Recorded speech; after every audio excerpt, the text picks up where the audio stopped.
start with a moment of silence in comparison to the pledge of allegiance.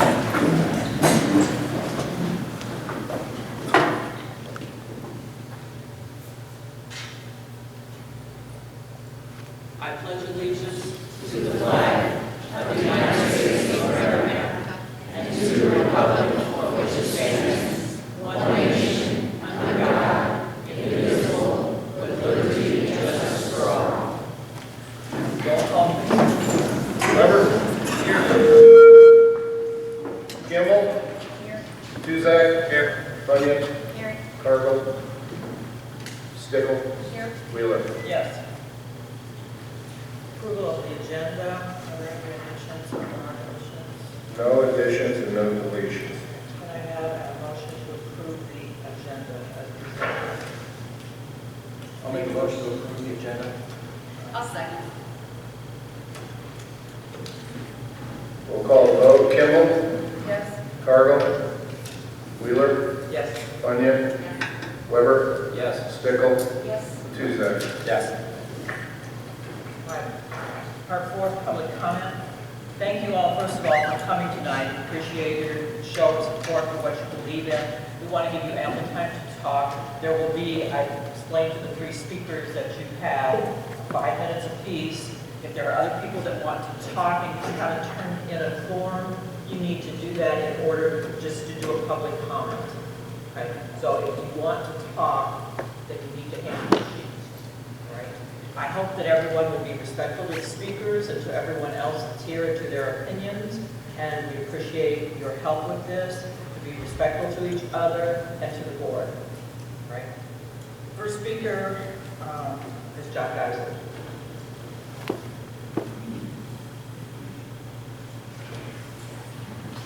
I assume this is on.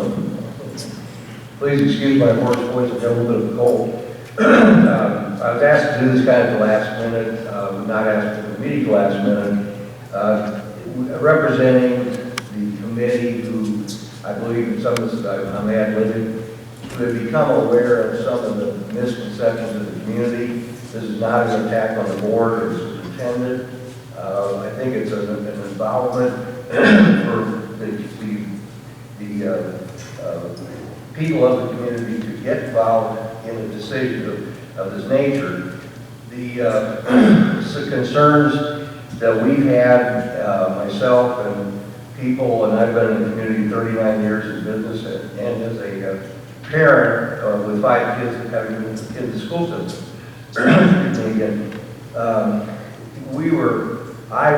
lot of people were misunderstood, not misled, that the old school in Lakeland was not available for a location to rebuild that existing facility. A couple things that we found with the petitions that were circulated around were why the citizens, and some of this I'm reading was a summary, why the citizens and businesses of the Midland District feel the previous referendum failed, and after being asked when signing these petitions, what the main comments that were consistent. So these weren't just some of us coming up with these thoughts. These are people who were voluntarily signing petitions. Number one was the location was a reason for failure. Too many acres, 30, 40 acres, whatever it was. The cost of the land, and obviously the road issue. Another one was the expense, if I recall, close to $13 million for a pre-K through 3 losing a grade facility. Number 3 was a lack of communication with clear understanding of what was going to be built. No licensing plans, lack of our interest in finding out what the plan should be, obviously. Another lack of involvement of teachers, the office staff, and so forth in the building process.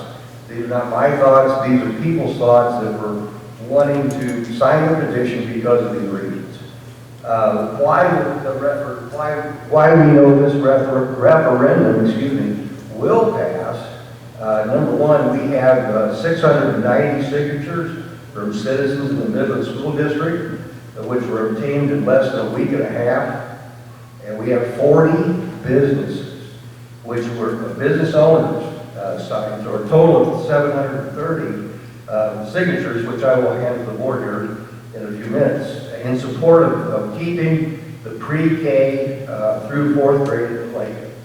They're concerned, obviously, I'm not in a retail business, but the retail businesses, I certainly can understand why people move to this community to have a school or a county seat. We have medical facilities, we've got a grocery, we've got 2 pharmacies, on and on and on. Obvious things that Lincoln has that is very dependent on having a school, I feel, and most everybody does. We have an architect with feasible options that fits the present playground site. It addresses parking issues, playground issue, parent, bus, pickup issues, and drop-off on site. It will verify the program and space needs assessments after discussions with the teachers, the school board, and administration.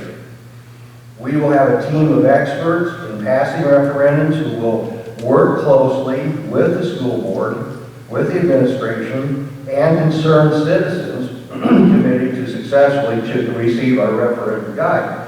And I think it's become very obvious that the community people are the ones who need to pass a referendum of this nature, or at least have the knowledge to be able to, or the reason for it.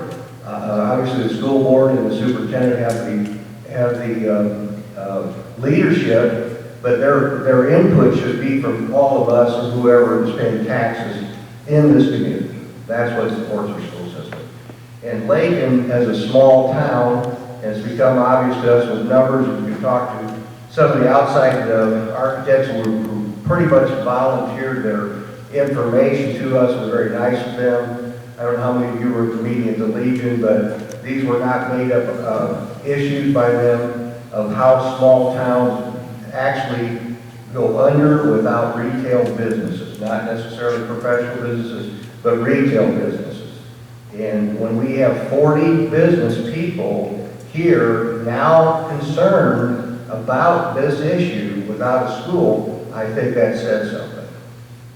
So I appreciate the time. I will hand our referendums to Dixie for review. As I said, we have 690 citizens and 40 businesses, a total of 730, which I think is approximately the number that people voted in the last referendum. Thank you.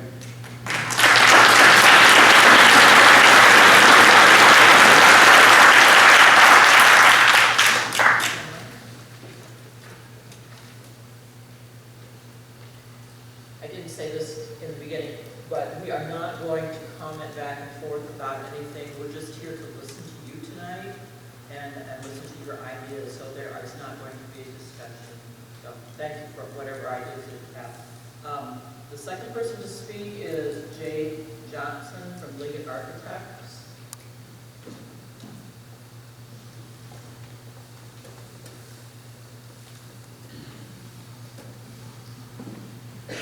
Thank you, Board President. As Dixie said, my name is Jay Johnson of Light Architects, and we were at the community forum last week.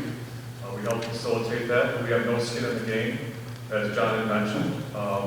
We are friends of a member in the community that we were just north on I-39 in a different community, and that gentleman said, "Can you come down and take a look at my at the district in Lincoln?" I said, "Oh, absolutely. It's only 30 miles away." So we jumped in the car, we came down here. And he showed us the different sites that we looked at for the referendum. And he showed me the town, showed me the high school, showed me the junior high that we're standing in, or sitting in, and also showed the elementary school. And it became very apparent to me when I saw the elementary school site that the playground site next door, not knowing who owned it or anything like that, was to me what screamed and struck a chord in my heart of where the school could go, because it is the heart of the community in my mind, and that is center of town. And so these are just comments that we got from the community forum. We have a perfect location. Grade centers are positive and have all parts of the community be part of the district. All Midland School District, no separate towns. I'm just highlighting some of these. Do not piecemeal existing schools or put a Band-Aid on them. Asbestos abatement and other environmental issues are a concern of the community. Unknowns arise in existing schools which have cost overruns versus a new school. One way or another, our taxes will be raised. Do it right if our taxes are going to be raised. Cost of transportation, loss of time, longer bus rides. 100% of the kids will be bused if we lose a school in one part of the community. Old building equals old community, and it is dying. New building equals fresh future. Stick together, be cohesive in one district. No threat to take away school in Sparland. That was a misnomer that John pointed out. Or take away a school here, or in Lakeland, in Lakeland. Sparland and Lakeland both need schools. And so, we'll do a couple more. Grade centers are good. Separate ages are different, at different developmental times are a good thing. I think people have thought that there had to be a PK-8 center and only pick one site. That, in my mind, as an architect, a school architect, is not the case. From a developmental standpoint, studies have shown that it's good to separate kids at those age levels the way you guys are doing them. And there's communities that Robin and I have been involved with that are 5,000 or 6,000 students strong that do grade centers. So I wouldn't turn your nose up at the grade center concept. We actually applaud it. In the city of Lakeland owns a playground west of the current elementary school, and I know the mayor is supporting letting the school buy that for $1 or purchase it and to use it. So, test fitting. This is a site that's next to the existing elementary school site, and west of it, we have the playground highlighted in the gold circle here. The only downfall that we saw was the playground equipment. We had to temporarily be relocated, but that can be done to the football field or elsewhere rather easily, and that would only be for like an 11-month construction period. And then the demolition of the existing school would take place. This is just one idea. This is an outsider looking in. Demolition of buildings, even those asbestos containing, is very cost effective. We're looking at probably $120,000 or so to take that building down, including the asbestos, which is pretty cost effective given the whole grand scheme of things. And to do a test fit, we really had to put together a quick program, which we did for school architects. So we found the number of students and so forth. And we were targeting the school about 50,000 square feet. Now the existing school is about 44,600, but this is just a place that we started. And then the next thing we did is I just did the sketch on the weekend, just looking at the site and quickly coming up with one idea. And then what we do oftentimes in the office is we'll get a team of designers together and we'll literally play with Legos, quote unquote. And these are just blocks of cubes of color. And so these colors represent administration, cafeteria, media center, gymnasium, classrooms, toilet rooms. And we can very quickly do a test fit using these. And so taking those cubes and then re-putting them into a 3D modeling program called Revit that we use in the office. Here's one that just has wings coming out that allows for buses to queue and also parking drop off in the front to occur as well. There's a lot of parents, especially when it's raining like today, that queue and pick up students, we understand.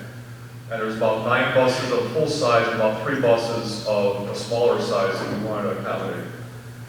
And so just to go through here, here's a courtyard scheme with classrooms wrapping around it. All of these schemes were done non-collaboratively. So just keep in mind that the program was done in a vacuum in our office. These schemes were done in a vacuum. We certainly would do this with clients such as Midland School District. Another scheme that's a possibility. And then, the wraparound scheme was popular at one time. There's pros and cons to this scheme.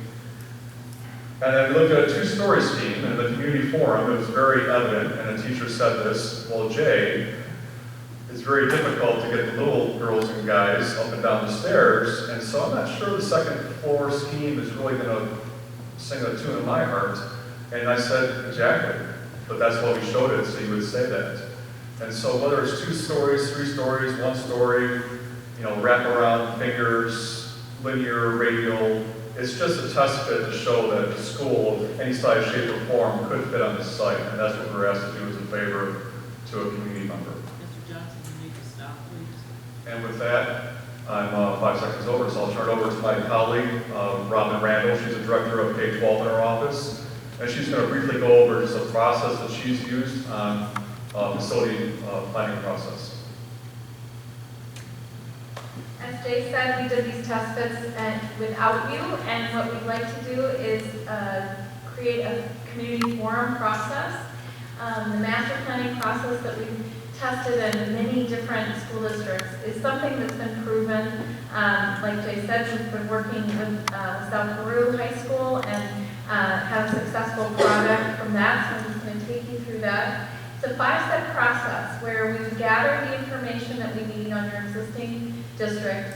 We would envision what your objectives and goals are for the project, and then define those and work into a concept process. So as an example, there may be classrooms that were built in the 1950s, but the curriculum that's being delivered today is not resonant in that classroom. So we look at educational upgrades and supporting the curriculum with the facilities.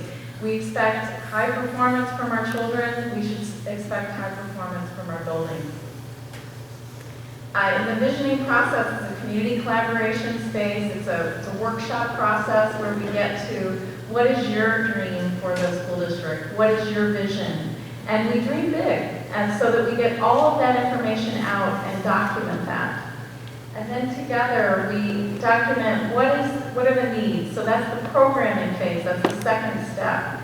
And the programming phase is putting together those puzzle pieces of needs and wants and understanding clearly what those are.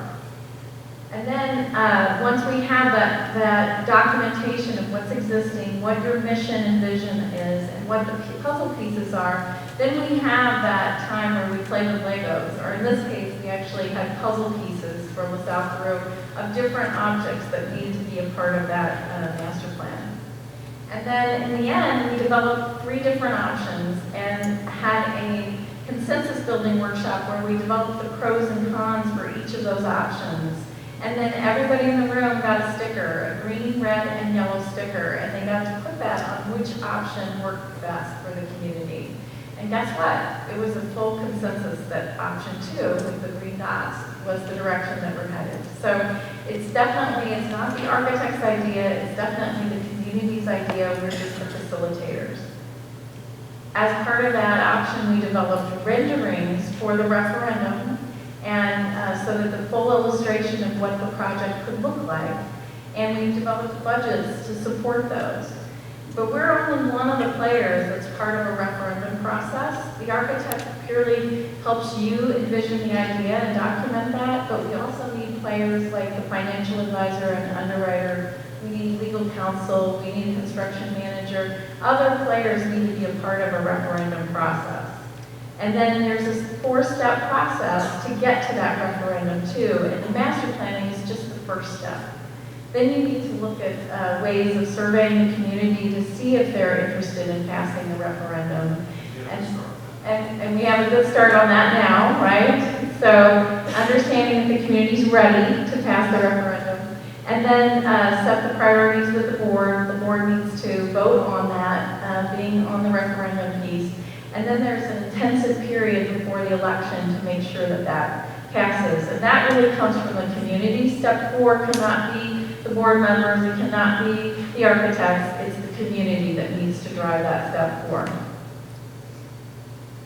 We have all kinds of communication tools that we can support you with, and visualization, brochures. We understand that canvassing is really the best way to reach to the community. Obviously, we want it to be a yes, but we want to make sure that you guys are prepared and start early and communicate clearly, and we can coach you with those kind of help in passing referendums. We have a history of passing many of those and supporting those. Getting to the finish line is really how we want to help you get there. And so we just wanted to show you how you can prepare a roadmap to your future and how we've helped other communities do that. Thank you for the time today.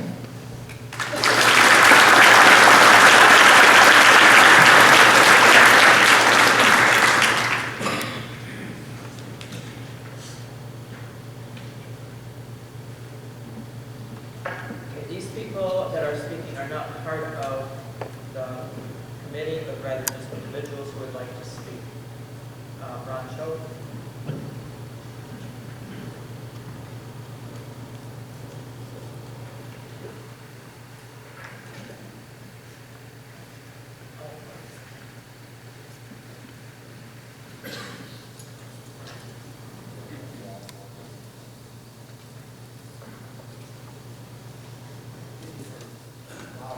address the board. Ron Schultz, Mayor of Lincoln. As a follow-up to my presentation last month, I'd like to say that our council did meet, city council did meet on November 9th, and there was a consensus of the council members that the current grade school location is the best location for the new grade school. The location is more centrally located within the city and allows a large number of children to walk to school. I see that every day by my house, the number of kids that are walking. In addition, school safety crosswalks and the light of Route 17 are already in place. As you know, the city of Lincoln owns the playground west of the current grade school. And it's also a consensus of the council members, we would sell this playground at a nominal cost to the Midland School District.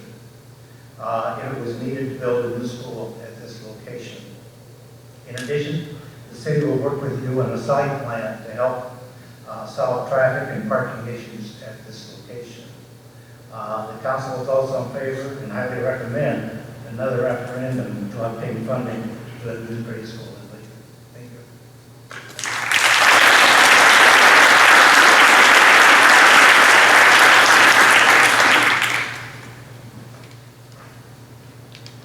Dorsey?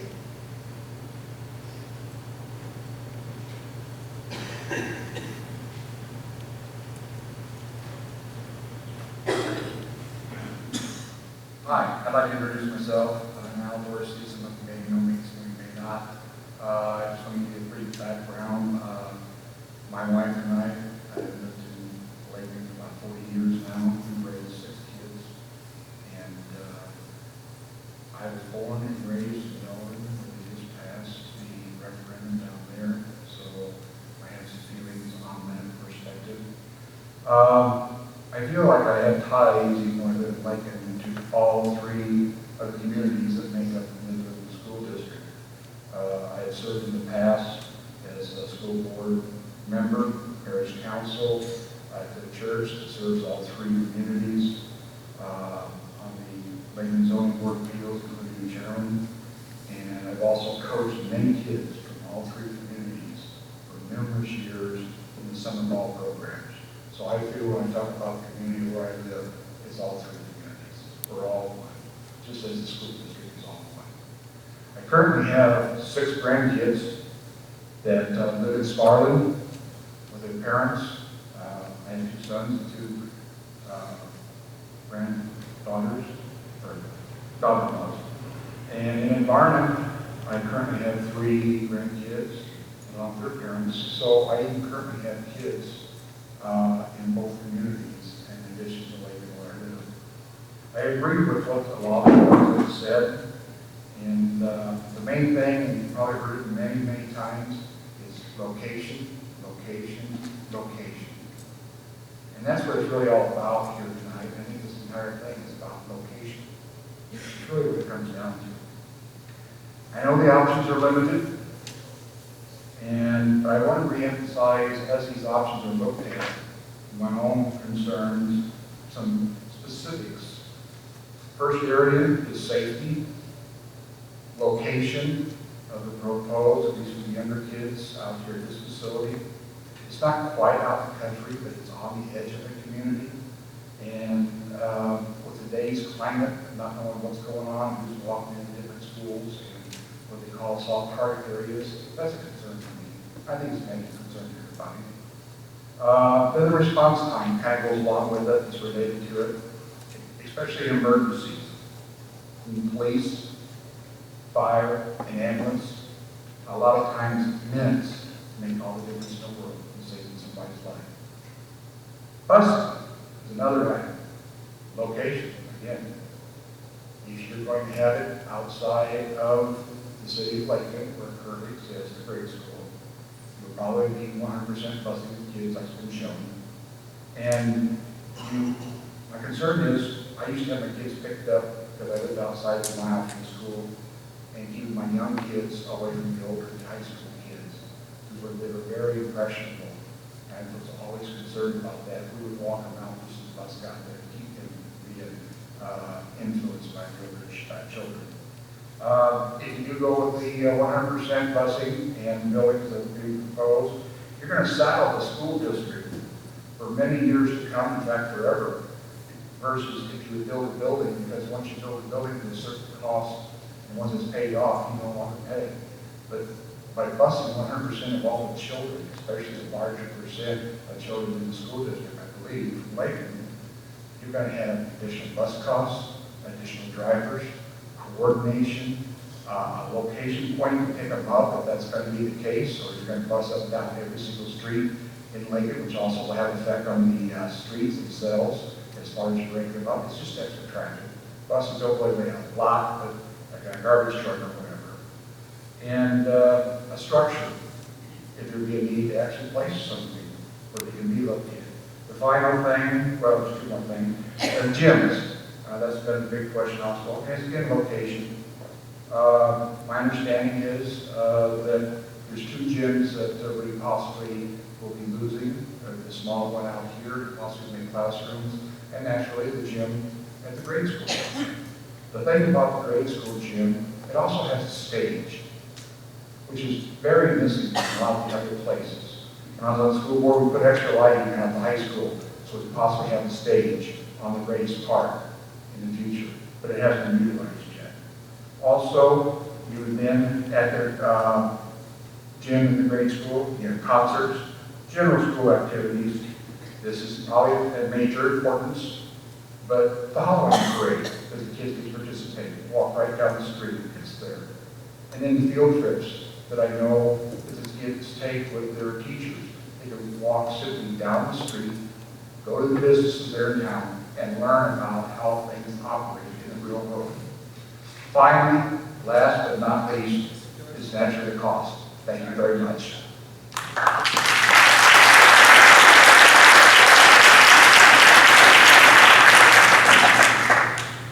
Kathy Moore.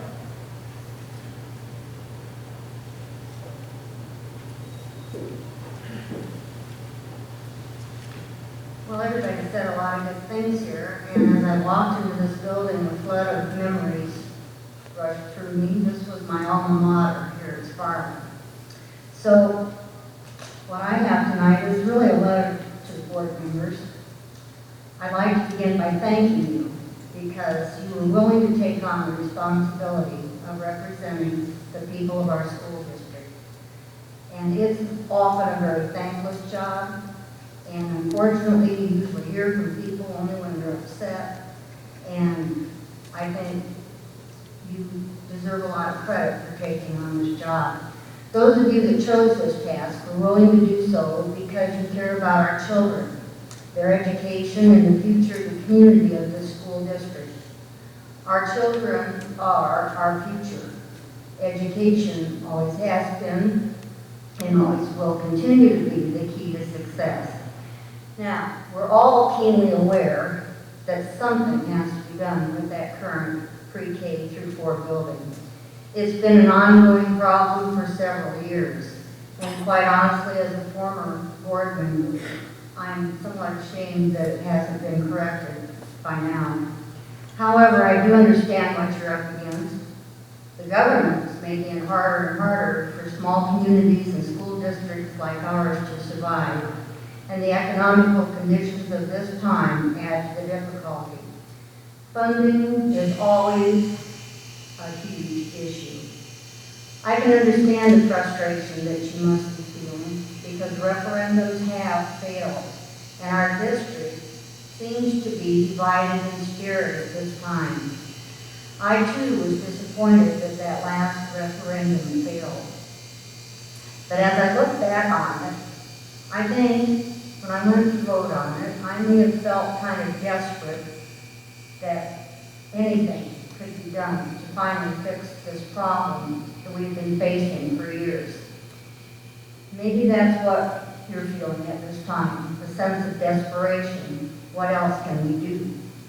After being asked to be part of a committee of concerned citizens, I started taking a more thorough look at that proposal and listening to the people of our community a little more attentively. It's been interesting to learn what those have had to say when I asked why did this referendum fail? And I was continually told, much like John covered, the expense of the land, the access of the roads, the proposed location, which was not conducive for any of the town children to be able to walk to school, and a lack of communication with a clear understanding of what exactly was going to be built. And of course, no one wants to pay more in taxes. So then we start pointing fingers. And of course, you know, we don't want to admit that it failed because we weren't really on top of this information. Unfortunately, taxes are a fact of life. The voice to the public is hard to discern, as well you know, because everyone has their thoughts and opinions. But I've learned a lot in a short amount of time since I've been involved with this committee. I think there's been a lot of misunderstanding as to what's being said in our three communities of Sparland, Lakin, and Varna.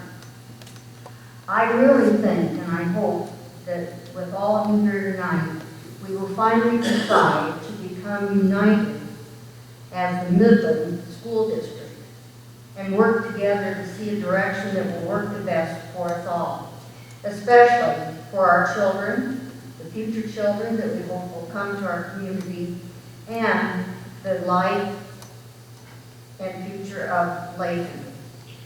You know, someone had to dig into their pockets to give us an education and a decent building to which obtain that education in.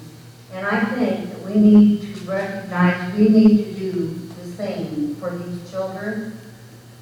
Many people in our community are voicing some legitimate concerns regarding this current plan. And I find that the majority, as it shows in the petitions, are strongly in favor of keeping a pre-K through 4 school building in Lincoln. This committee here tonight, I feel, has proposed plans that we feel can work and offer a better solution for the children of the Midland School District and the people of our community. We ask that you please open your minds and approach these opinions. Thank you.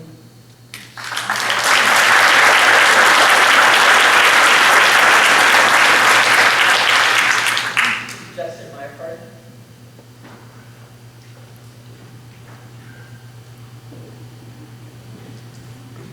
Justin Meyerborn, I live in Lakin and own a local business. I want to take the opportunity to make the community aware of some common misconceptions regarding proposals to add on to the high school and middle school to accommodate the students that will be removed from the Lakin facility. The $4.1 million that the district is allowed to spend through the issuance of life safety bonds is not free money. Even at the most recent school board meeting that I attended, board members were unsure whether the $4.1 million would cover the cost and then possibly additional monies of up to $2 million for a total in excess of $6 million would potentially be needed for construction at the middle school and high school. Such a proposal would utilize the district's cash reserves over the bond limitations. Would it be financially prudent to use operating cash and reserves when our state is behind on reimbursements to our district? It is a fact that property taxes will increase, even if the district utilizes the $4.1 million in life safety bonds that do not need voter approval. Based on the school's current tax levy amount, this would be a $49.72 increase for a $75,000 owner-occupied home in the district. A new school bonded at $10 million for 20 years at 3.8% interest would add on an additional $70.34 to that amount. Professors at Bradley University, some of you heard Mitch speak last Wednesday night, have indicated that the community could suffer a 30 to 40% loss in property values if it has no school. Such a substantial loss in the district's real estate tax base would be devastating and would cause the overall tax rate to increase to make up for losses in assessed valuation. I feel that the cost difference between building a new school in Lakin versus adding on to the other facilities and jeopardizing property values is minimal. As a business owner, resident, and farm owner, I will pay over an additional $1,000 a year in real estate taxes to the school district. Although no one wants their taxes to increase, it is a fact of life. I know that someone paid for my education, and I am willing to pay a little extra to support our children, community, and to avoid my property values from plummeting. I was not enthusiastic about the last proposal to construct a pre-K through third grade facility on 36 acres on the north edge of Lake. I feel that many opponents to that referendum have legitimate concerns and feel that those same concerns have now been or will be addressed. An effort by the community to keep a school facility on the existing site, to me, seems the most financially prudent and beneficial to all concerned. Thank you.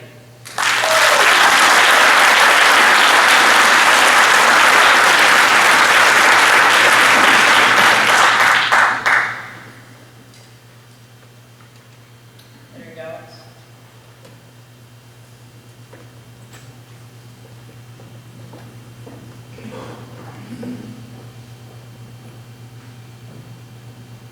Andrew Gallus, I live in Lakin, Illinois.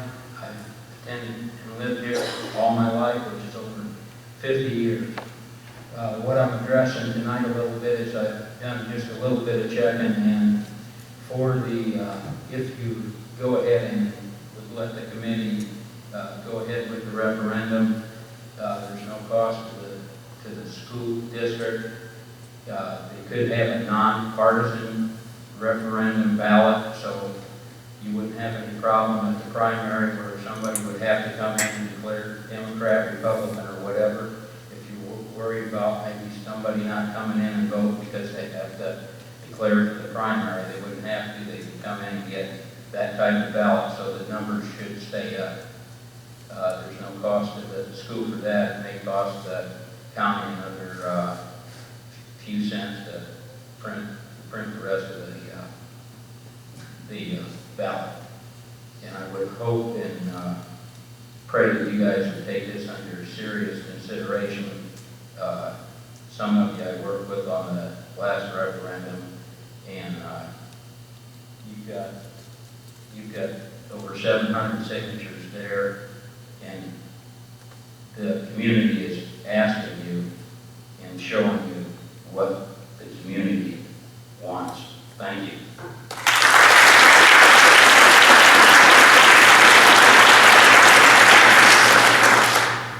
All right, I have no other requests to speak. Is that correct? Anyone else?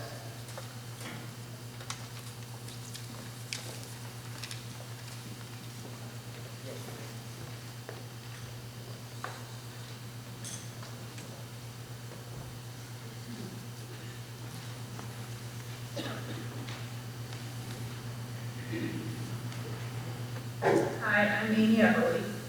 This is my first school board meeting, and I'm hoping I get it out of here alive. I live 11 miles west of the grade school, 18 miles of that from the high school, which means I'm conveniently located next to my in-laws and Cider Donuts a few months of the year. I attended a neighboring school where K through 12 were housed in 2 buildings, K through 4 and 5 through 12. I had a rural address at that time as well, so I never had the luxury of walking to school, which I do think is a perk if you live in town.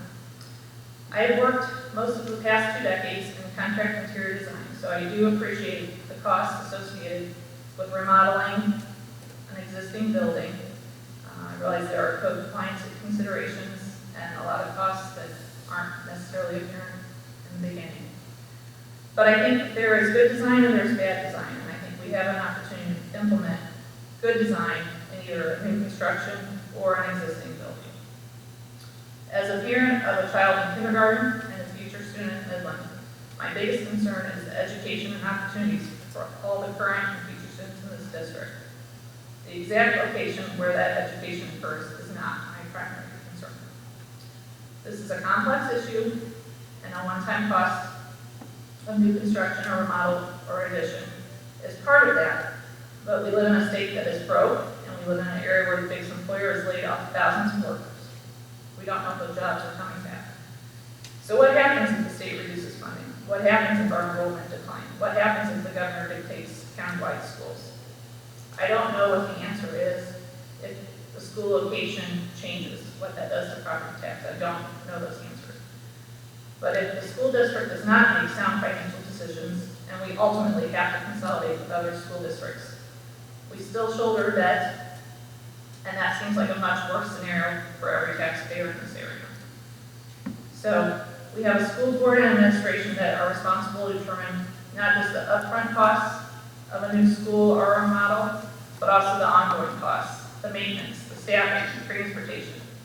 I simply ask that whatever the decision is not an emotional reaction, but a meticulously researched one. A school building with no funds left to add to furnish or staff is not in our students' best interest. A school district with few programs and scarce extracurricular activities is not in our students' best interest. A school district without the resources to attract and retain the best educators possible is not in our students' best interest. So wherever this lands, I, for one, want this to be about the students' best interest. And I trust that if the decision is made based on that guiding principle, it will ultimately be the best decision for all of our collective communities. Thank you for your time.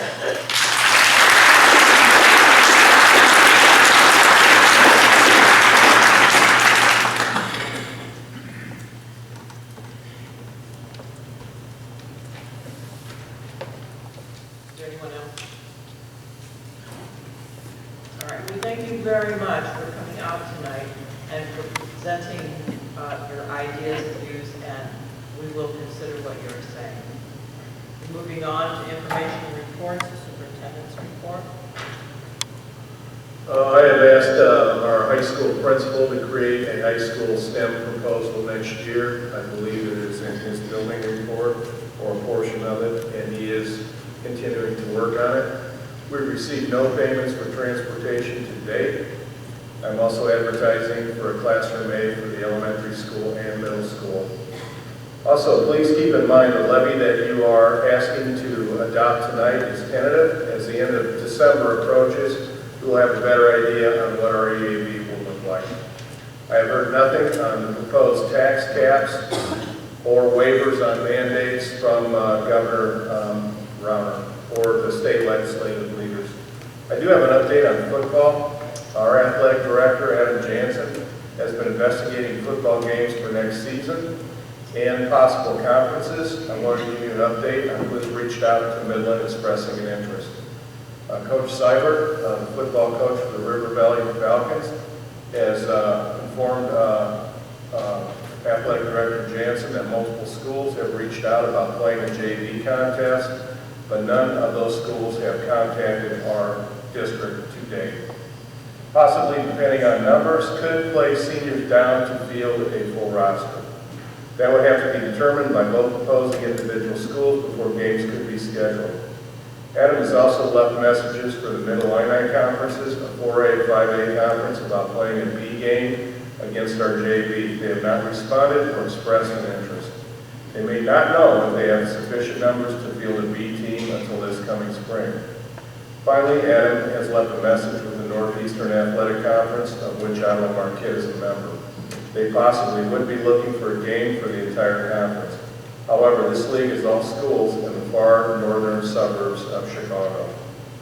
Schools who have expressed an interest in a game and enrollment: Riverdale, Fort Byron, enrollment's 321, Macomb, enrollment 572, St. Thomas More, Champaign, enrollment 296, Monmouth Roseville, enrollment 539, St. Edward's Elgin, enrollment 400, Crossroads Academy, Big Rock, no enrollment. It's a team for homeschool students, and they've had issues getting recognized by the IHSA and did not play a full schedule last year. Ottawa Marquette, enrollment 165. Coaching staff has forwarded a number of schools as expressing interest: Eisenhower Blue Island with an enrollment of 1,800, and Thornwood with an enrollment of 1,800. Thank you. 5.2 principal reports, Mr. Gauss.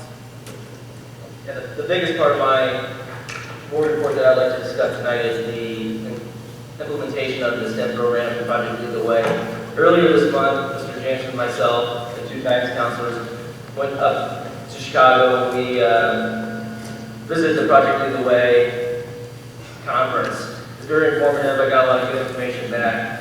Out of the state of Illinois, there's 14,700 students involved in Project Lead the Way, which is a very detailed program, and most of those 12,000 are in the engineering portion, about 2,000 in biomedical, and about 162 in computer science. If we choose to do engineering, biomedical, and computer science, you have to offer at least 3 classes within 3 years. What that entails would be, if we chose engineering, which would be my recommendation to start, you would have an introduction to engineering class called IED. It's design process, basic technical sketching, measurements, stats, modeling, geometry of design. And then from that, you would go to principles of engineering, which is basically an applied physics class. After that, you could offer digital electronics, computer manufacturing, aerospace engineering, civil engineering, environmental sustainability, or another basic computer science class. When you do the engineering, you pay an annual $3,000 fee. Now, if we chose to go for our third class as that basic computer science class, we get an idea of our students' interest in that field, and then we could expand from there, but we would not have to pay the annual fee if we went to the computer science route. We could at least test what the interest level is there. So you have the annual $3,000 annual fee. Core training is about $2,500. The initial equipment is about $600 for the introduction class, and about $9,000 for that second principles of engineering physics class. These rooms would have to be a room that has a lot of space and tables for collaboration, so you couldn't be the typical desk. And the students would need to be one-on-one with either a tablet or a laptop. The other one would be biomedical, and that is one that I think we would want to look at to offer, since we do have traditionally a lot of people going into the field of biology, a lot of nursing, alumni, and I think that would be a good option to go. That again, if you choose to go down that road, you have to offer at least 3 classes, which the first 2 would be principles of biomedical science, talking about heart disease, sickle cell disease, and other infectious diseases, and then human body systems, and then move on from there. Again, there's a $2,000 annual fee, $2,500 core training per class, but you have to offer for free. The initial equipment for biomedical is a little bit higher than the engineering. You're talking about $7,000 for the first class, $9,000 for the second. And then you move on for your third choice, but you have to offer at least 3. So, school of our size, most do not offer all 3 of those. You pick 1 or 2. If you go the engineering route, you could, that third course could be a computer science course, like I said, to seek interest, but most schools do not go all 3 routes. So my recommendation was definitely go the engineering route. It seemed to have the most interest, and I think our students would absolutely love to take those courses. But as we progress, and we have to offer at least 3 courses, we're talking more personnel than what we have right now, so we have to look at getting another teacher, shaping our curriculum as it sits right now. We just wouldn't have enough people or hours that they would be able to do it currently. Is that cycle some way, so that one year or one semester you're teaching one part, the second semester you're teaching the second part? Rotate like that? Most engineering are year-long courses. Computer sciences, some are year, some are a semester-long course, but you would offer them with the, for example, engineering, you do the introduction to engineering first, and after you pass that, you go on to the principles of engineering, and so on from that point. You continue to teach the first class the second year? Yes. Yeah. First year, they say usually you just do the introduction courses, and then you expand every year with your second course, but you'd offer both of them. You said there's been a lot of interest. How are you gauging that interest? I don't doubt you. Just by talking to our students, and I mean, as far as the interest within the state and talking to people at that conference, that usually what happens is you have to realign your curriculum, and there's some courses that you don't necessarily need to offer anymore with the addition of some of these STEM classes.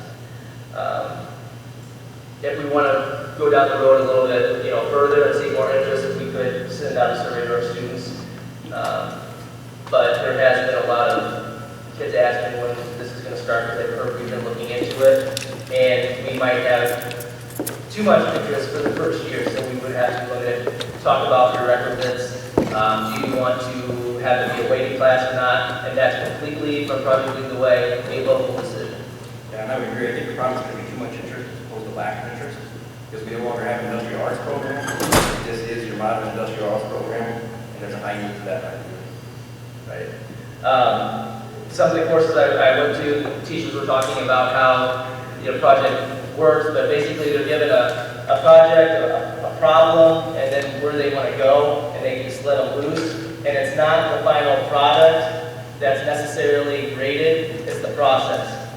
And it's okay to fail and have trials and failures, but it's the whole process of how it gets to that point. And one teacher even goes to the point where he actually is more a facilitator, but he tries to speak and give them guidance, but he gives them money for the beginning of every project. And if they run into a roadblock, they can actually pay him so much of this fake money as a consultant to help them along to the next level. But he wants them to work it out as a group first.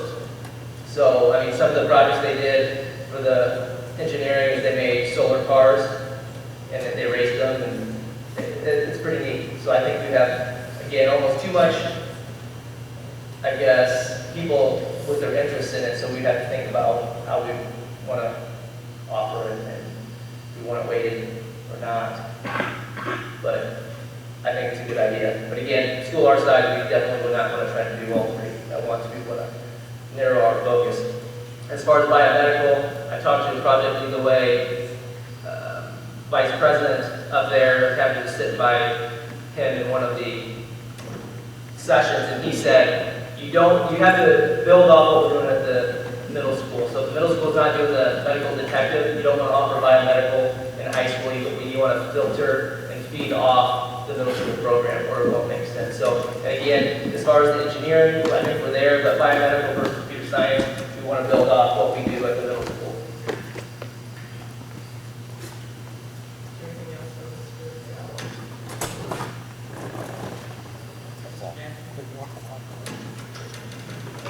A few things on mine tonight, and then I think we move on. I know the board asked me back in September to take a look at the girls' soccer program. Not long after that board meeting, I was contacted by Buckingham County High School. They also are thinking about adding a soccer program of some sort. Right now, they are just in the club phase of it. They're talking about maybe offering a club winter sport, maybe just to get kids interested to see where they would be on it. I told them at this point in time my interest is only in girls soccer. As I expressed in September, my concern still lies with another issue we're having is low numbers in our sports at the high school. This sport would compete in the spring against girls track and girls softball, both of which had some lower numbers in the past few years. So I'd be a little bit worried if we offer girls soccer on our own, what that would do to those numbers as well without seeking out some type of co-op in those sports as well. In terms of co-ops, I have heard from one school regarding the middle school softball cooperative. Their school currently does not have middle school softball, and so they have an interest of coming up to Midland and playing in our place. They approached me about a month ago, and I talked to them for a little while on the phone, and they're going to send something formal before Christmas on that. Our winter seasons are all getting started. High school girls basketball tipped off tonight in Princeton. High school boys are in the Keller Invite next week in Kewanee. And then at our middle school boys and girls basketball teams have all been very active. Middle school boys are just getting their season started.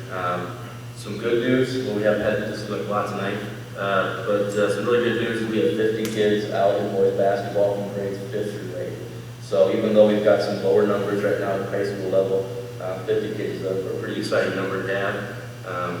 I know when this my report was submitted, my middle school boys' uniforms are not in yet.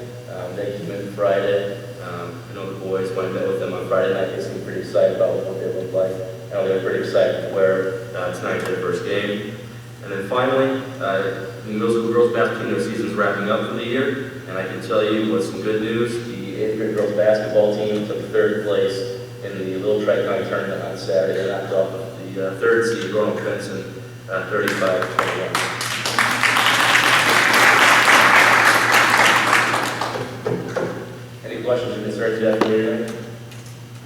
What is going to be the process when a school approaches you about a potential co-op? My first process is I take it to Dallas to let them know that this is a possibility. That school has reached out to me. I prefer something formal from their administration about what they're expecting before I move forward with it. And then before I move forward, I'd also like to talk to you, make sure you're aware of what's going on, and get your support before I do anything else. At that point in time, then I would ask for a meeting with their administration to start working out some of the details to bring it back to open boards. Good, 'cause I know in years past, I've heard a lot of informal discussions going on between various coaches, members of administration, and not one's in the loop, so I'm glad to hear it's a more process. Right. And there's been very few, just been mostly informal at some of the IHSA meetings I've been attending recently. I know with some of our lower numbers that we have at our sports at the high school, this is a problem affecting the entire state right now. It's not just our area. There are schools 3-4 times our size right now that are not going to play lower levels in certain sports because they just don't have the kids either that are interested in playing sports right now. Thank you. So can you say again, what is the next step with respect to pursuing anything with the girls' soccer? Because I understand that, it could limit anything with respect to the other sports, but at some point, I think it's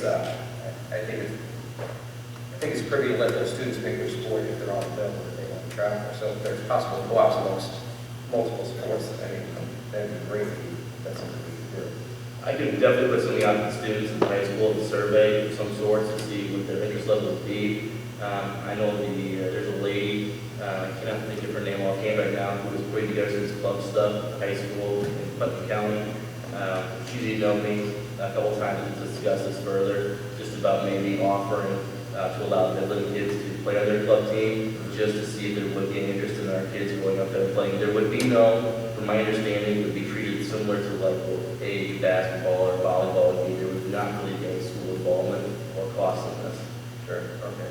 Just because I've seen the Central Soccer Club itself has been growing every year, so clearly that's a sport that is generating more interest year after year. So as these kids grow up that are younger and they get to high school, I'd like that to be an option for them at some point. Sure. Anything else for Mr. Benson?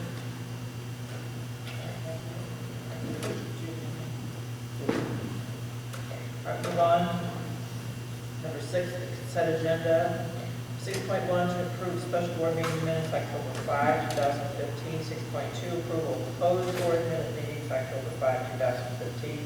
6.3, approval of special board meeting minutes October 13, 2015. 6.4, approval of closed special board meeting minutes October 13, 2015. 6.5, approval of special board meeting minutes October 19, 2015. 6.6, approval of closed special board meeting minutes October 19, 2015. 6.7, approval of special board meeting minutes November 9, 2015. 6.8, approval of closed special board meeting minutes November 9, 2015. 6.9, approval of bills and payroll. 6.10, resignations, acceptance of middle school custodian C. Schultz. 6.11, review of suspensions. Can I have a motion for approval of the consent agenda? I move to approve the consent agenda. And I'll second it. Roll call, Tuzak. Yes. Weber. Yes. Cardinals absent. Stickle. Yes. Kimball. Yes. Wheeler. Yes. Bunyan. Yes. Number 7 on the agenda is old business, and there is none at this time, so we will be moving into closed session.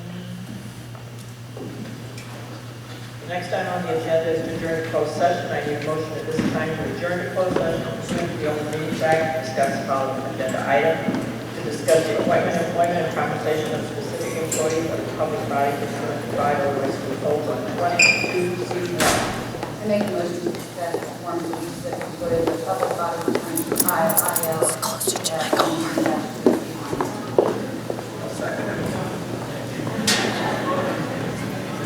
Roll call vote, Spunyan. Cusack? Yes. Kimball? Weber? Yes. Stickle? Carlos, absent. Wheeler?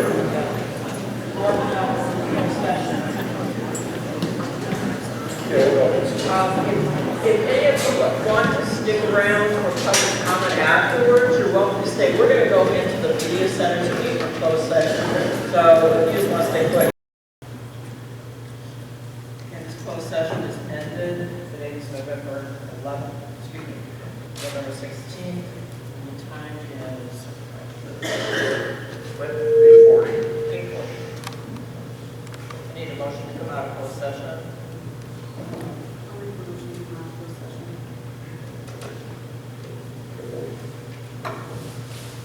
For a second. I'll second. We'll call vote, Kimball? Stickle? Yes. Carlos, absent. Cusack? Yes. Onion? Yes. Weber? Yes. Wheeler? Yes.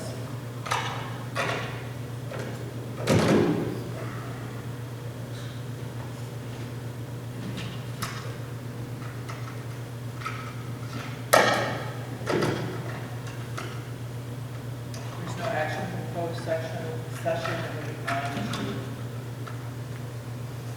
12, new business discussion and action items. 12.1, to approve a resolution regarding the estimated amount of the tentative levy necessary to be levied for tax year 2015. Is there a motion to approve that the tentative levy? I'd like to let everyone know I'll be voting no for the tentative levy. This represents a large tax increase that I don't feel we have justification for at this time. If we hold a rate flat, we're still likely to capture $115,000 more than last year. That's due to the increase in the EAP. I think we're looking to make a decision out of fear as opposed to rational decision. My opinion is no. Well, with all the things coming up, and one of the things about me when I was looking at the audit was that the pension plan was included in that, and I'm thinking, why is that in there? Which leads me to believe that maybe we're going to end up paying for pensions. We also don't know whether we're going to have tax caps. There's no other way we have that we can get that money back if they do these tax caps. And maybe you better explain how we can take that money in the form of taxes, but then the next year not charge. Would you explain that, please? There's a bill out now that's been approved by the Senate, that's Senate Bill 318. It is now sitting in the House, and what it does, it extends the property tax extension limitation law to all school districts in the state. In addition to that, it also caps taxes not only for school districts, but also for park districts and many municipalities. It freezes them for 2 years. And a big fear of many school officials and the Illinois Association of School Administrators and the Illinois Association of School Boards is that if those tax caps are extended, that the state legislature will not vote to lift the caps. The legislature in the past has not demonstrated any fortitude whatsoever.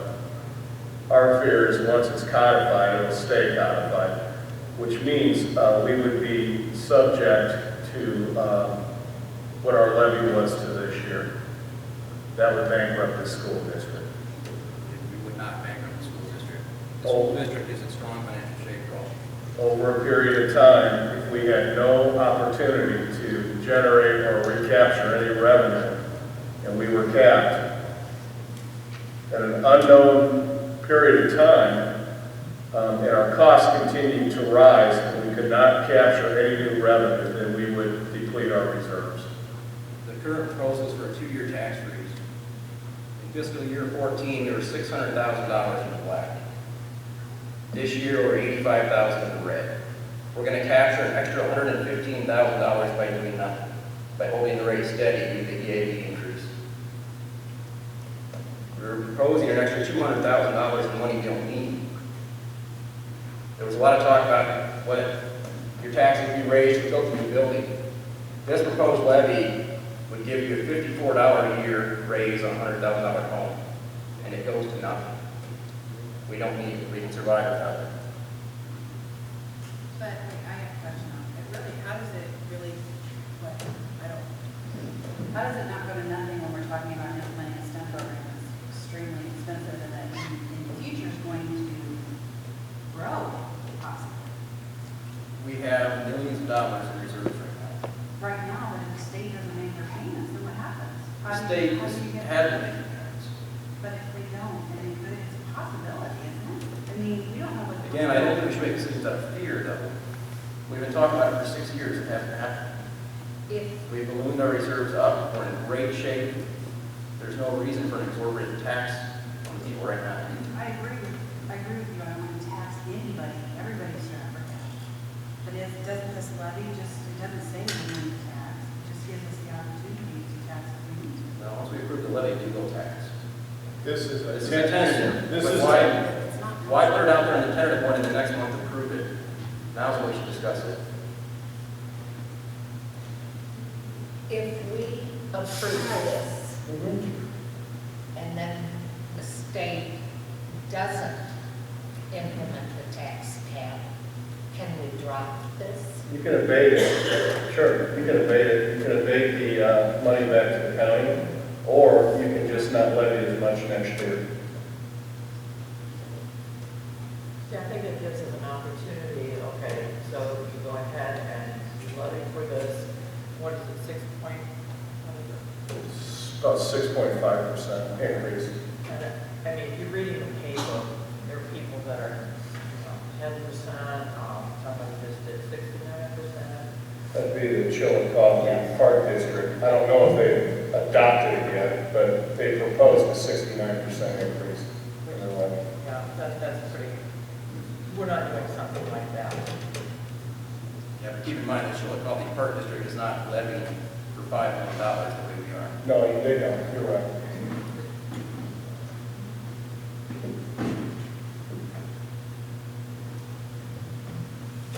And when does this need to be done?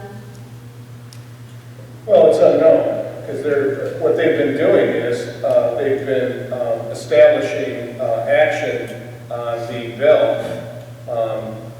First time it was back in May. Last month, there was an action date of Halloween on the 31st, but it's been extended again.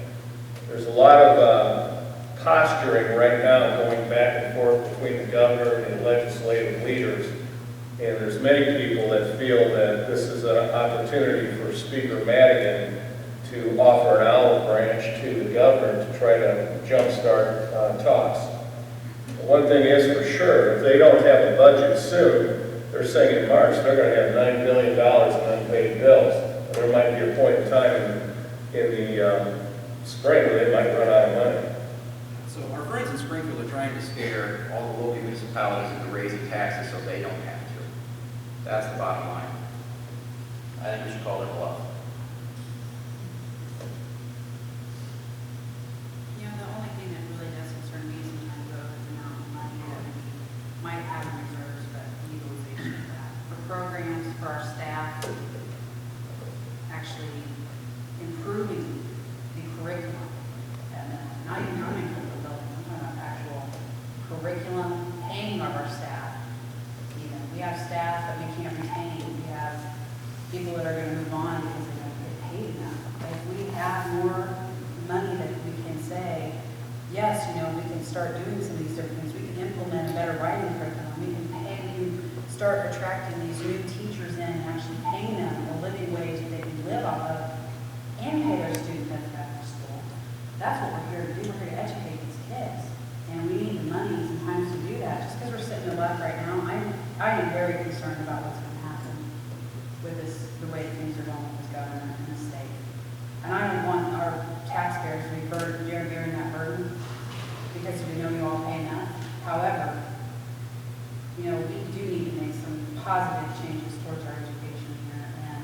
our staff in general. I would agree with Stephanie. There's a lot of changes we need to make, but I don't think they're all financial. I don't think it's going to solve our problems. Just by asking for an extra 6% in your taxes, our problems go a lot deeper than that. They do, but I'm just, where do we start and how do we start making it better? Really, I mean, Keep in mind, we are going to have a project, at least $4 million, we know that. right, Which that's is- that's really not the. Well, I think it is, you're talking about your overall tax rate, because this tax is not needed, it doesn't go to the project, it's for no purpose, other than because people are afraid that the state may or may not do something. Even if the state does raise taxes, we are fine, we will have no issue. Going the way we are right now. But if they freeze it, it's frozen for 2 years. And no politician will say, okay, let's take this off in 2 years because then they'll never pay for it. And that's what I fear that we won't do as well. Once we implement this higher rate, we won't ever lower it, because we'll come to live with it and Well, expect it. see, I personally could do that. I mean, if they don't freeze it, then I don't think we need it.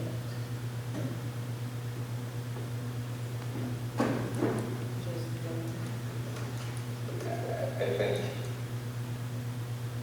listening to a lot, I'm thinking about it more and more. I have some of the same concerns Ryan has, but at the same token, I'd like to,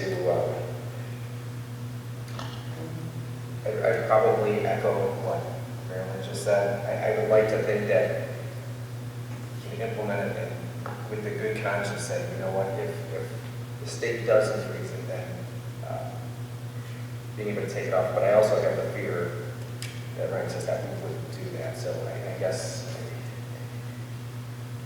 I would need that handshake to say, if we don't need this, then we don't implement it. I'm not taxing anybody into it if we think we're fine. But on the other, I have to echo sentiments that I am concerned also with the way that the governor's going and how things are being run in the state. So I'm very torn.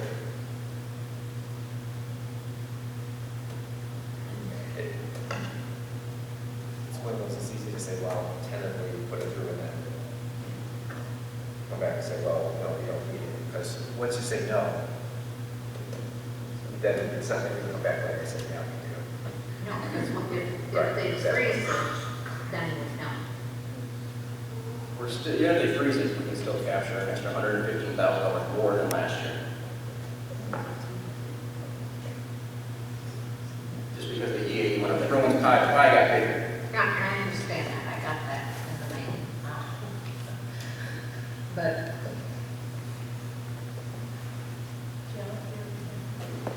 Well, I mean, I definitely have my concerns with this. I understand very well that the state right now is unstable in what they're giving us. But in the same token, I agree completely that we don't want to unnecessarily tax people. And then, of course, I also have a concern that, this looming talk of referendum is also on people's minds, and I just have my concerns as to where that leads people. I certainly don't think that it's a good idea to continue to tax people, particularly given the time frame. The other issue is that we are also missing a board member tonight. So personally, I think this is a pretty good decision to be made. If I were not here, I would hope that someone would feel necessary to take consideration. Would we not have to call that meeting to do this, because don't we have, yes? Yeah, you have to adopt the tentative. Because it has to be done with that certain amount of time. I think that's what Marilyn was asking for.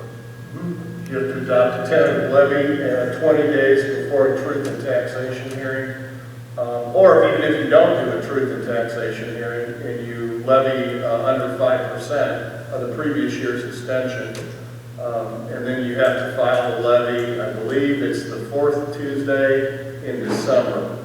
And if you don't file it on time, then you lose that extension forever. Can I ask you a question? Yeah. If we were to approve the tentative tonight, and we got no information on whether or not to vote on the actual levy in itself, would that the Sure. new year, a little more. Yeah, you know, just because it's, right now it's tentative. The next board meeting in December 14th is when you would adopt a, actual, final levy. Is it possible to have a small presentation done to show? how Yeah, that would- that's what I plan on doing. Or if you prefer to convene a finance committee meeting, you can do that as well. I believe this will be over 5%, so you have to have a levy here. Why is it The set? final levy. Yes. Yeah, you So can, there has to let's be say you adopt presentation. this tonight, and you choose as a board not to levy, or you choose as a board to levy under 5%, then you don't have to have the truth in taxation here. And Ryan, to be fair, Ryan's perfectly correct. The legislation right now only calls for 2 years. It might not happen, but it could happen too. And if it's frozen for 2 years and they don't lift it, then that's a problem. But he's absolutely right. It's 2-year tax freeze. If it's passed, is it passed and it's that day that it goes into effect, or is it a reduced time frame? I'm sorry? When does it actually go into effect if it's passed? It would freeze taxes immediately based on your extension, or based on your levy for tax year 15. And that levy has to be filed within the last Tuesday of December. Now, keep in mind, it also freezes any bond issues as well. And that date is March 1st. So if you don't have any bonds, resolutions passed before March 1st, then those are frozen as well, unless you have a referendum that passes it. And that would include working cash bonds and life safety bonds. And building referendum bonds, but of course those require a referendum anyway. All right, so it would be all right to go ahead and even if we have people that disagree with the amount that the levy is asking for, to approve this tentative levy, look at your presentation in December after your research, and then decide whether we want to. I would recommend that you convene a finance committee meeting before that final adoption in December. Okay, that's me and Ryan and, yes. That way you can research it a little bit more. And then if you decide not to levy the 6% and you decide to keep your levy only at the growth of the EAV, then you wouldn't have to have a truth in taxation hearing.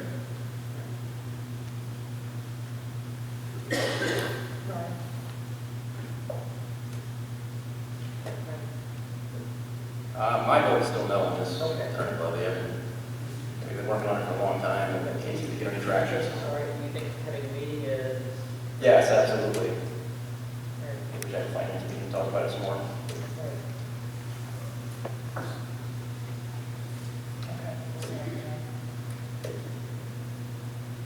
right, so we're tabling that. You're not going to vote on this? Remember, you have a 20-day date, so you're going to have a finance committee very soon. Which will, You would have to adopt the tentative levy, and then 20 days later, you would have to have a final levy adopted.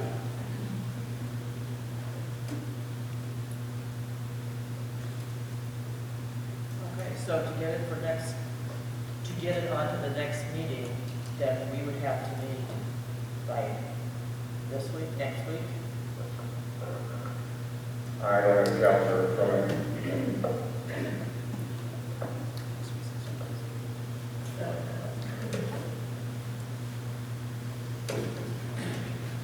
Can we approve this or not approve it? And still have, My recommendation would be to approve it tonight, have the finance committee meeting. If you change your mind on the levy, then you adopt a final levy that is less than this 6.5%. Right.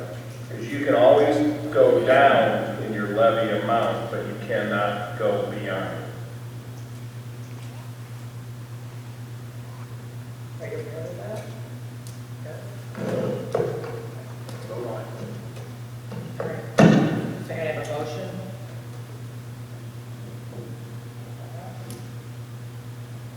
Approval.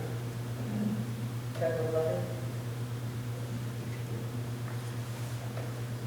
I'll make the motion that we approve the tentative levy. There a second? I'll second. Roll call vote, Weber? No. Kimball? No. Wheeler? Yes. Bunyan?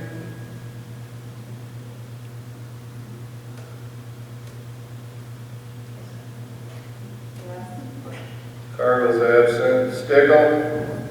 Yes. Matuzak? Yes.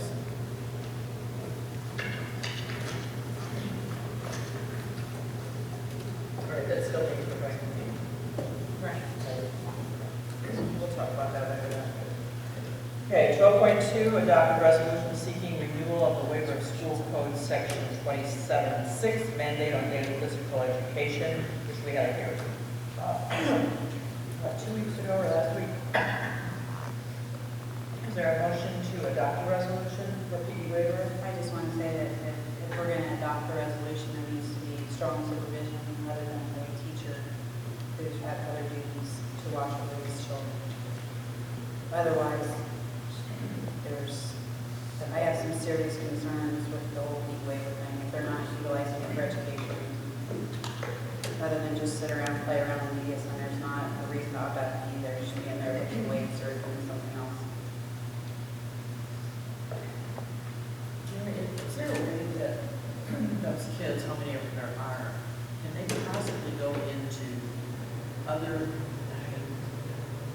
teachers' classrooms, so like 2 here, 2 there, like that, and just be in their classrooms for that period of supervision? When they're teaching other subjects, I would recommend that. We have, as of November 10th, we have 13 PE opt-outs. If there's other ideas, I'd be open to them, but when you look at the staff that we have, if the teacher's on their prep, I can't have them do extra duties. I don't know where else you can put them unless you put them in the office with myself and Becky. And Becky also has a lot of stuff on her plate as well. I'm not saying you can't put them in meetings at all. What I'm saying is that any comes in versus a teacher who has duties in the media center that they need to be attending to, not just watching students. And if that teacher's gone for any other things, for RTI, for anything else, traveling to the other schools, you can't do that if he's in there watching students all the time. I mean, it doesn't make sense. And those kids need to have supervision at all times. There shouldn't be any student left unattended for the whole period of the class.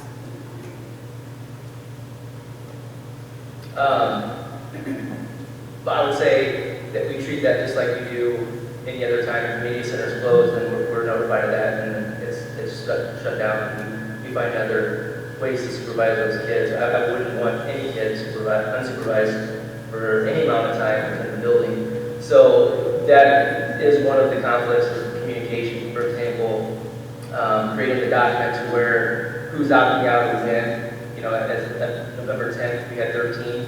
I want to say I know of 1 or 2 others that opted out since then, but we had that communication that the PE teacher needs to inform Mr. Bunyan of the additional PE opt-outs in that document. So there is a communication, whereas before, if you remember, before it was freshman through senior, they were opting out and they were sitting in the cafeteria. But that was just when it was juniors and seniors. It's not ideal. It's not. But all the aids are utilized every hour. So, I mean, it's either media center or in the office. It's really the only 2 options we have at this point. Like I said, we had 13 spread out through 7 periods. 5th hour, they can't opt out. So 7 periods, 13 kids. throughout the day that we have.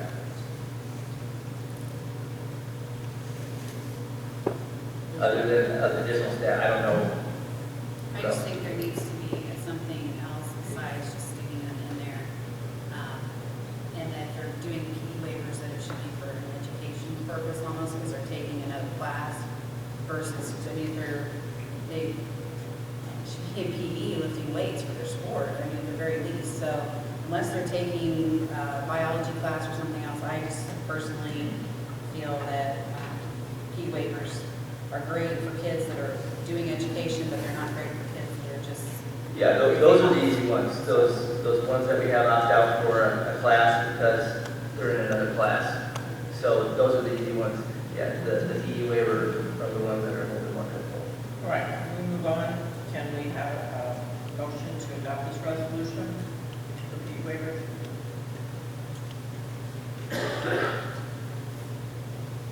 I'll make a motion to adopt the waivers.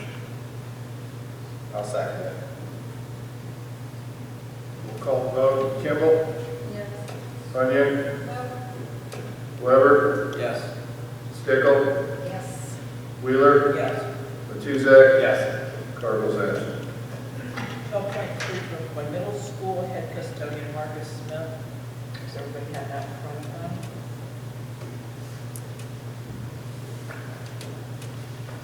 I'll make the motion that we employ middle school head custodian Marcus Smith. I'll second that motion. We'll call the vote. Bunyan? Yes. Stickle? Yes. Cardinal's absent. Matuzak? Yes. Weber? Yes. Kimball? Yes. Wheeler? Yes. 12.4 to appoint middle school special education teacher Shannon King.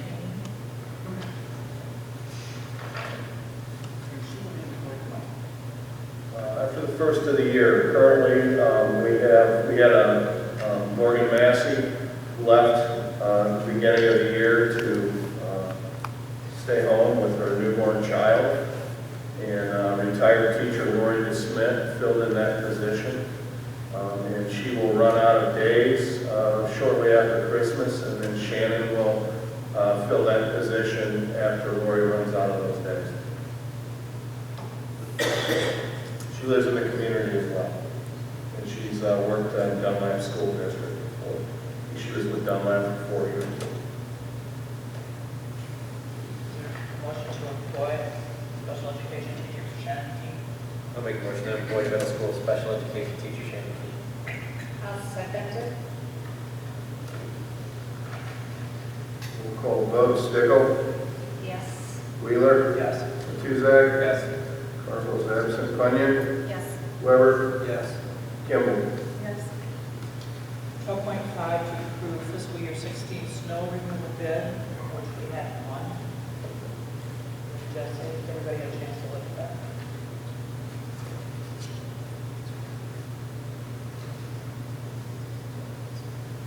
You said that that's pretty reasonable, what he's asking. Yeah, it's been advertised in the Lincoln Home Journal for, I believe, 2 weeks. And he has done snow removal for the district for probably 4 years, 5 years.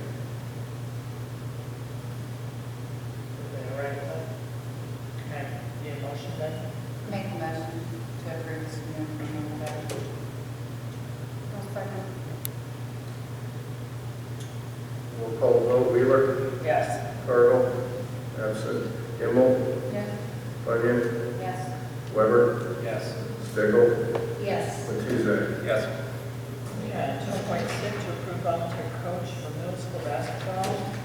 And who is that? That was a supplement that was handed out in front of you. I distributed it to each one of your desks. Mike, show it. Yes.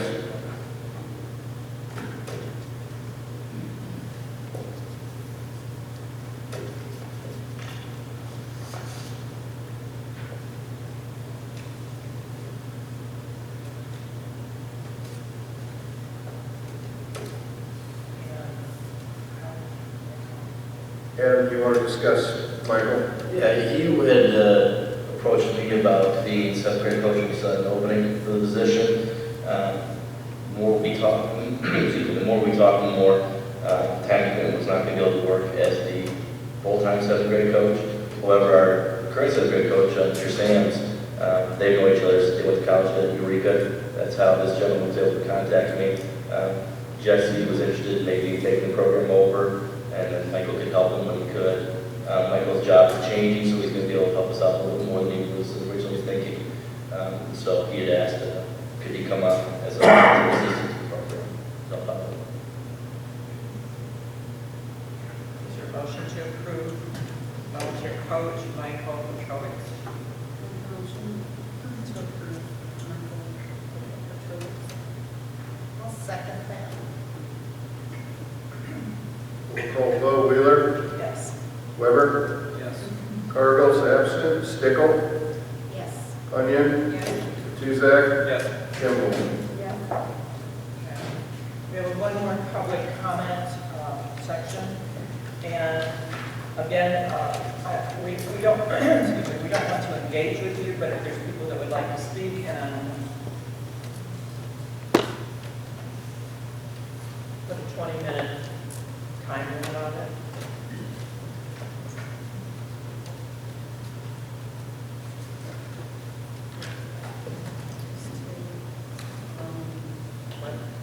Just a second, just a second.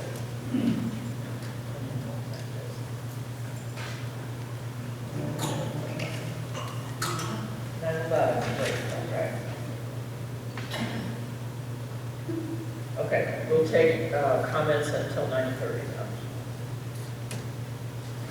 Okay. John? Obviously, You want to use the microphone? I think about I'd appreciate it if you use the mic.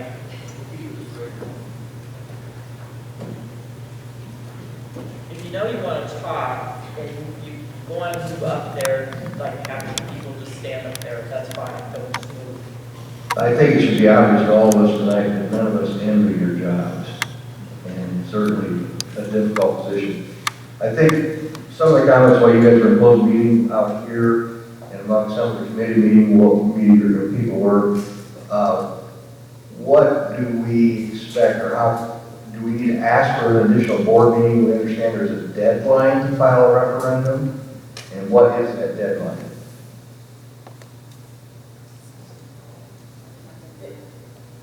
The final deadline is December 28th to submit. Okay. So how do we go about, do we need to organize somehow, as far as kind of what do we expect so we don't miss a deadline? Is that pretty much what you guys are responsible would be, I assume, to have a vote on that? We are going to have to talk about this. Okay. Yes, and representative board, okay, as I'm speaking right now, all right, are you the spokesperson for this group? Not necessarily. So, Kathy or whoever would like to fill in, one of us needed to ask that question, and it was a question asked by the public here tonight also, which I think is a fair question. You know, I don't know how, we couldn't talk about it in closed session. Right, I understand. And I realize you guys have to vote on it in an open meeting situation. Right. Okay. All right. What I'd like to do is, I'd like to know who this person is, and if we could correspond through the superintendent with questions and information that you're going to need. We'll let you know what we're going to do. We're going to meet again, what you need to know. That's what I'm Okay. having now. So we could get in touch with you. Yes. Yeah. Okay. Sounds good, thank you.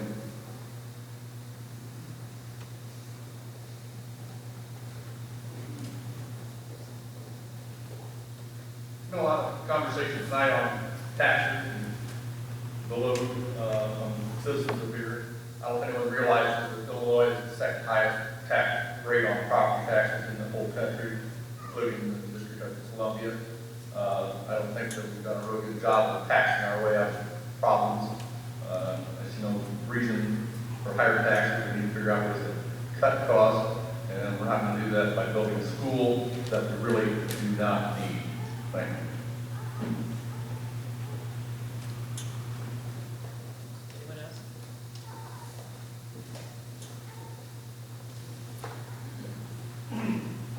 Kathy Bond, whether they vote to have a new grade school built in Lincoln or not, whether you think your tax too high or not, one way or another, if you put the additions on, or if you build a new school, your taxes are still going up.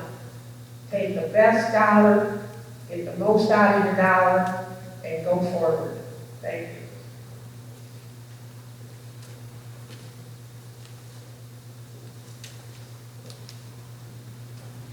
Ron Moore. I've heard a lot of discussions tonight on taxes, raising things and everything. I haven't heard any discussion on what is best for our kids. And that's what I want to do is separate the BS from the facts and decide what's best for the kids. You're closer to it. But don't just go with the things that are happening here. Search your heart, because our kids of tomorrow will end up what you decide this month. Thank you.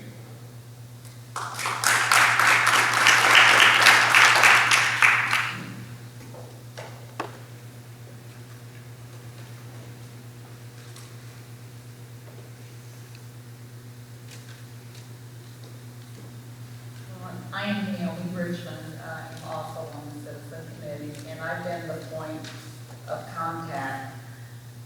And what I'm concerned about is bringing younger families into Lakeland and not losing the families that we've got here.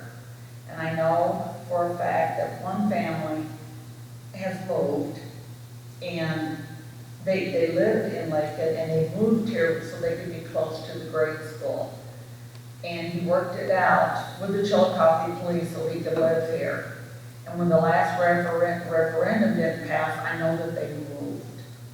And they were asked point blank, why did you move? And they said, I want my kids to be able to walk to the school, and they moved.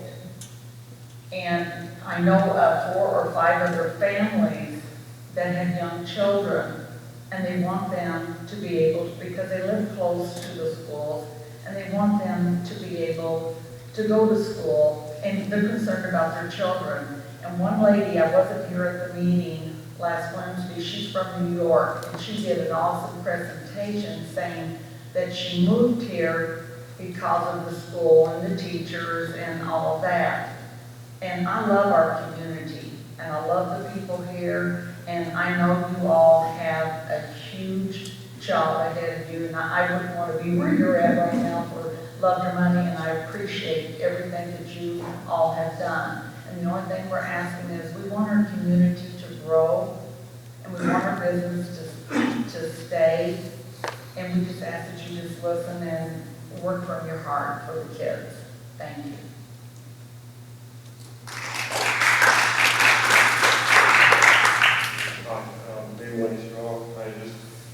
Just a lot of concerns as far as information that's put out there. It'd be nice to facilitate and answer some of these questions on water pressure issues when they're throwing out facts that aren't true. As far as asbestos being here at this school, at the high school, which is throwing true. This architect that's been brought in, I was pretty impressed actually with his demonstration. Come to find out, dig into it a little deeper. There's many lawsuits on this architect. He built a school that lasted 8 years. It was built for $6.7 million. The city sued him for $5.5 million, and it tore the school down 8 years later for not having trusses built right, or an unbelievable amount of code violations. So when you depose certain couples in the front that have building experience or porn stars or whatever that was, you know, get the facts straight, put the facts out there. We need someone to answer these specific accusations or whatever. It's never been about Sparland thinking they're going to lose their school here. It shouldn't be about Lincoln and Sparland. It should be about these kids. And as far as the board members up here, I know 2 specific board members up there that missed their kids playing basketball tonight. And it's not fair to always be slamming on the board. Okay, the board's here. They were voted in, just like in the 90s we voted in consolidated schools. It wasn't Lady, it wasn't Sparland, it was everyone consolidated together. So.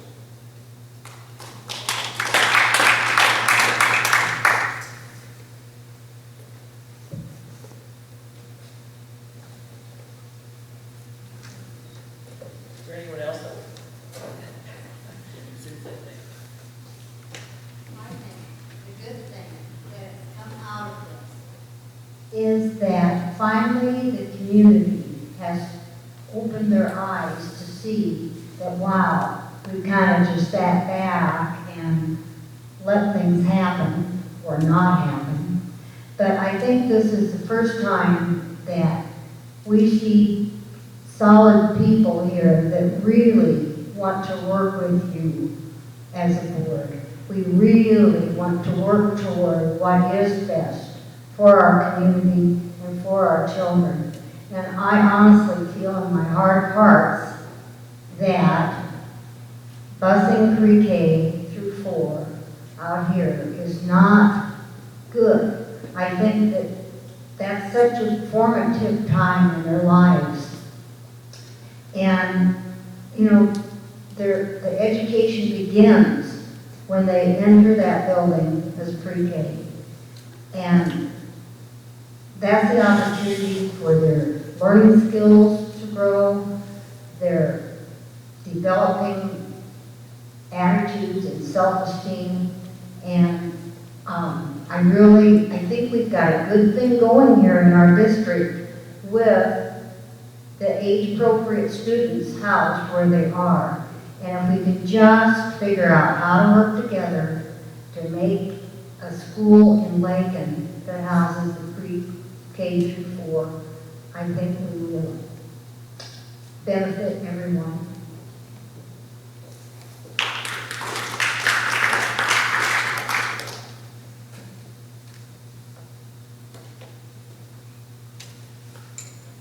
Last call, anybody else? All right, can I have a motion to adjourn this meeting, please?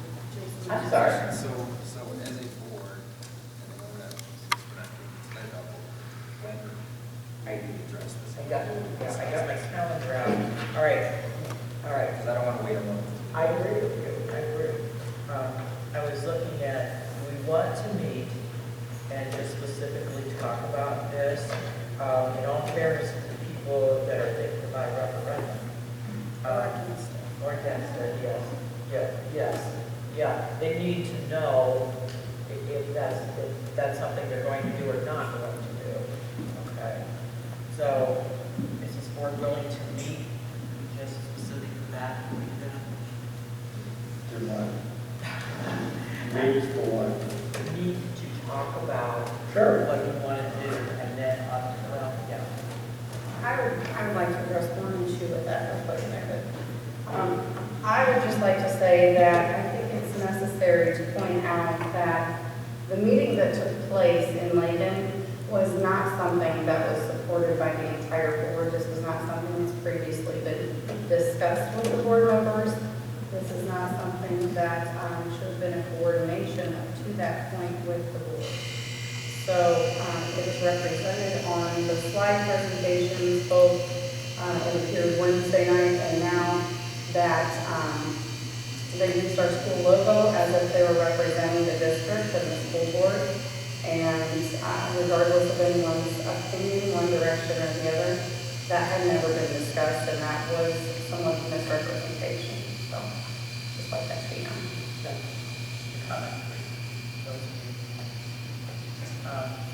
Do we want to look at a meeting date?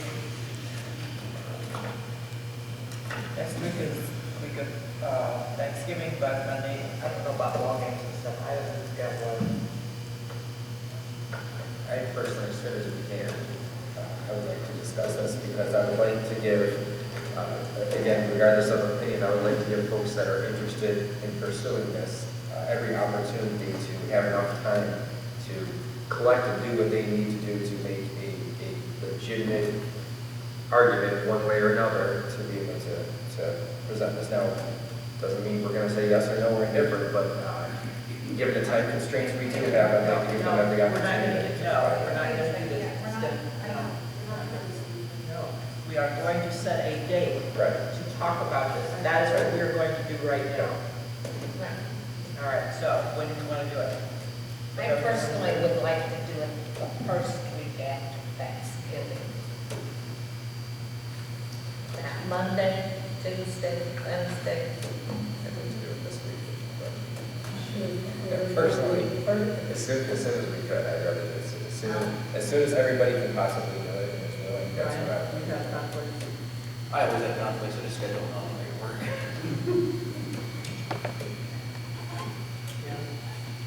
What day are we talking about? Well, can we keep it on a Monday night? I don't care. 23rd, 30th, I don't care. Next We've got ball games,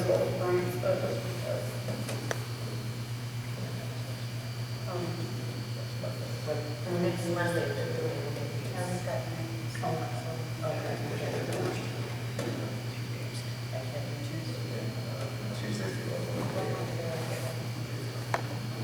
That Monday, how about, the 30th? Jason? I can't do the 30th. These regional tournaments, I missed my goals tonight, both days first tonight.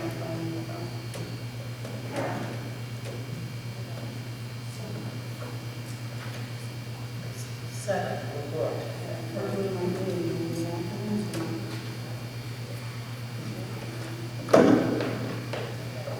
What about a Wednesday night? We usually have no sports on Wednesday.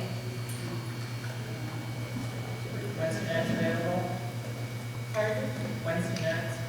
Well, I'm just saying, I know traditionally we have no sporting.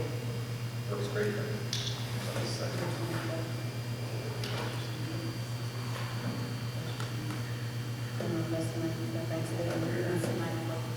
I think I guess we can 48 hours, otherwise that's my guess.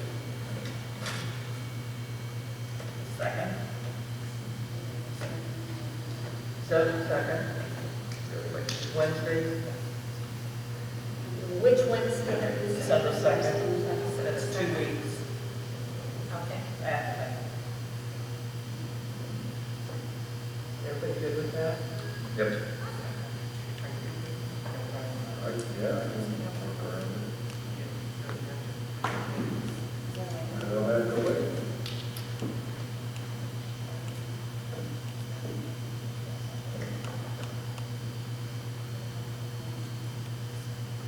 We have that evaluation. And I'd like to thank everybody for your public comments, regardless of All right, your the position. same, I all right, the appreciate same it. as. All right, December 2nd. All right. 7 or you want to go over? 6:30?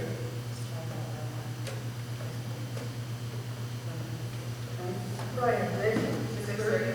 6:30 the second. All right, 6:30, December 2nd.